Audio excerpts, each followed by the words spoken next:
Here's a segment from this month's edition of St. Charles Parish Today, a new monthly local talk show. Parish President V.J. St. Pierre Jr. began his political career in the late 1970s. At the time, he was well on his way to becoming a successful local businessman. But after more than 25 years out of politics, he decided to run for office in 2007, with his main focus being giving back to the St. Charles Parish community through public service. Since then, the parish has finished more than $30 million worth of infrastructure projects, from complete overhauls to major pumping stations, to water line replacements and more. He's here with us today near the middle of his second consecutive term as parish president to talk about the gains made in 2012 and what we can look forward to in 2013. Thank you so much, Mr. St. Pierre, for being on the show today. Thank you for asking me, Renee. Well, 2012, of course, another busy year for parish government. What are some of the accomplishments that you're most proud of? Well, I think the biggest accomplishment is, and with everybody's interest in, is receiving that permit for the West Bank Hurricane Protection Levee. You know, after 18 years and 4 parish presidents, we finally got the permit in 2012. So I'm extremely proud of that. There's a lot of people that worked really, really hard behind the scenes to obtain this permit, and I'm so grateful that they're on our team. Well, in the intro, I talked about a little bit about Hurricane Isaac. You know, it came through and it once again showed how vulnerable we are in St. Charles Parish to storm surge.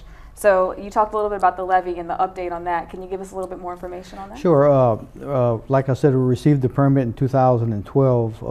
Hopefully, we're going to go ahead and go out for bid for actual construction in the first quarter of this year, 2013, and actually begin turning dirt. All the geotech work has been done. All the right-of-ways have been acquired. The only holdback we have now, there's a small portion of the levee that crosses a conservation easement. We have an attorney working with to try to get that corporate endeavor, that easement released from that section of the land. Hopefully we're going to have, in talking to the attorney last week, we're going to have all that done before we actually go out for construction. Okay, for those who want more information about the levee, I do want to forward them over to our website. We do have a page there that has all the information about all the phases, and the particular phase that you're talking about is Willow Ridge. Willow Ridge, right. There's 3 phases to the levee. Phase 1, which was done by Mr. Lockie's administration, was from Parish Canal to right behind Winn-Dixie. Phase 2 is from Davis Diversion to Cousins Canal, and Phase 3 is from Cousins Canal to Magnolia Ridge. Okay. The third permit, Ellington phase, we hopefully in the first quarter will also have the permit to do that. But getting back to the original phase that we're working on now, this year in the budget we appropriated. I put in $6 million for the construction of the levee. The parish council approved it. We now have $22 million for the construction of that phase of the levee, and also a pumping station, which we're going to have enough money to complete the phase from Davis Diversion to Cousins Canal with 1 pumping station.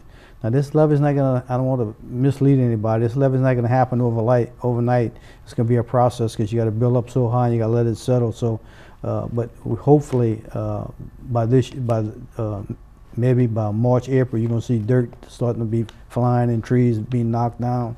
And it's going to be a challenge. There's going to be a lot of trucks going up and down the roads, and what we plan on having before we actually go out to construction, start construction, we're going to have a town hall meeting with everybody involved to let them know just what to expect. Okay, sounds good, and it's good to see that it's being done in phases, but all the phases are being considered at the same time. Yeah, and then we really can never have a really complete system until we're working with Lafourche Levee District right now, and also Lafourche Parish, Miss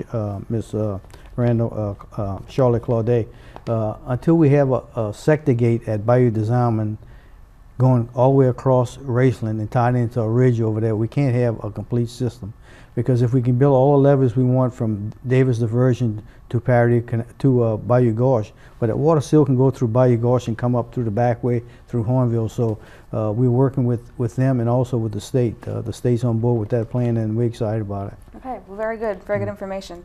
So what are some of the projects that you're looking forward to in 2013? Well, in 2013, as you know, right now we just about completed the new EOC. The community center is probably going to be completed around October. And you know, Judge Dufresne donated 30 acres of land, of which we donated, I think, 7 or 8 acres to the Sheriff's Department to build his building. So right behind where the community center is, we're gonna leave some room for expansion. Right now, that building's gonna be able to house around 1,700 people. We're gonna have, it's not just gonna be a building that's gonna be sit there for special events. We're gonna have our recreation department house there, our RSVP house there, community service house there. So we're gonna actually have people in that building every day. But behind that, the remaining acreage is that, and I would like some help from the community.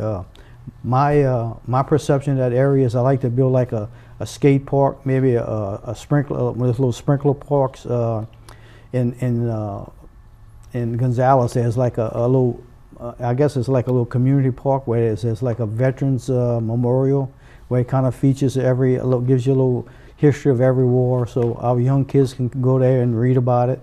A little walking track. So anything that you think that the public might want to see in a parish, please give us a call. So we're looking for some ideas. We got a good piece of land there, and we want to put something that can attract not only the parents but the children too. Right. Sounds great. So is there anything else that you want to add for the residents for 2013? Yeah, one thing I like to address is two things. Is I hate seeing trash all over the parish, and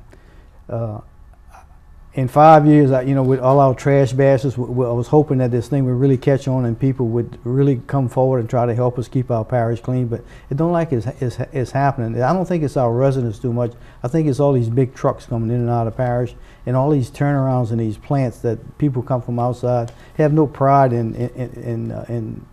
helping us keep our parish clean. So if you see somebody dumping trash, or you see these big trucks with stuff flying out, get their license number, call the Sheriff's Department. Let's start really hitting these people. Not that I want to run them out of business. I just want them, I don't want them to dirty my parish up. And the other thing that I like to address is that during the, what goes into the calling of a mandatory evacuation? We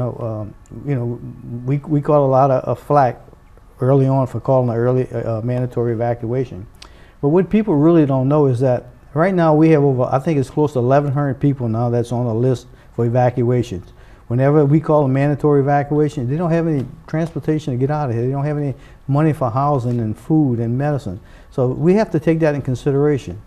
So we have a plan, emergency evacuation plan, that states for every hour and every mile that storms off the coast of the Gulf land, we have to make a decision.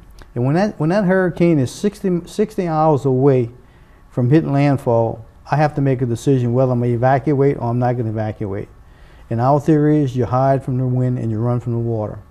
And what goes into that, making that decision, is that we also have to take in consideration the number of the industrial plants we have in our parish. We have 26 industrial facilities, and if we have to call a mandatory evacuation, we asking those people to get out of here. So these plants don't have any personnel to run these plants, causing them a lot of money. So there's a lot of things that goes into a decision to call a mandatory evacuation. We just don't call it just because we're afraid of it. I base my decision on, number one, we get the latest weather from the National Weather Service. We know our parish better than anywhere else. So, I heard why St. Charles Parish called evacuation and Jefferson didn't do it. I don't know what Jefferson's problems are, but I know what the problems area are in my parish. So we also run slosh models. We run our own models, in addition to what the National Weather Service calls for. So we run slow-moving storms, fast-moving storms, low tide, high tide, different wind direction, east of the mouth of the river, south of the mouth, or west of the mouth of the river. So all those things go into our making the decision. And when we call evacuation, is because of information I'm seeing that I don't like, and I think it's going to be harmful to our community. So I hope that people would respect that decision when we call for mandatory evacuation. I hope they would respect that. And the thing that we worry about most is that we can handle when the storm gets here. What happens after, when the people want to come back, when there's no electricity, there's no water, there's no gas, there's trees down all over the parish that you can't get around, or there's power lines down all over the parish. And so we take all that in consideration. So if you evacuate and you come back when we tell you to come back, 9 out of 10 times you're going to have those services restored already. Not all of them, but basically all of them. And I also like to commend Entergy during the storm. You know, they got a lot of flack about they wasn't producing fast enough, but I can tell you in this parish, I visited with them every morning. They had a game plan, they stuck to it, and I think they got our parish back online as quick as they can. Very good information, and important as we lead into hurricane season for people to remember that. It is only January, but right, and every hurricane is different, Renee. Every hurricane is different. We've been very lucky, you know, with the completion of the East Bank levee on the East Bank. Look what happened to St. John. As that water, as New Orleans got a levee, Jefferson got a levee, we got a levee, so the water's going somewhere, so it's going to St. John. Luckily, that storm wasn't about 20 miles west, and it wasn't on this side of the river, so we'd have been St. John, but we've been dodging a bullet. Yeah, I think that's really clear. Yeah. Thank you very much for being on the show today. Definitely appreciate the information. Well, I appreciate it. I want to thank you. You know, as I travel throughout the parish, I do my shopping, I go to church, people tell me how much of a good public information department we got, so keep up the good work. Catch the entire episode right here on Channel 6, daily at 5 p.m. or watch anytime at scptoday.com.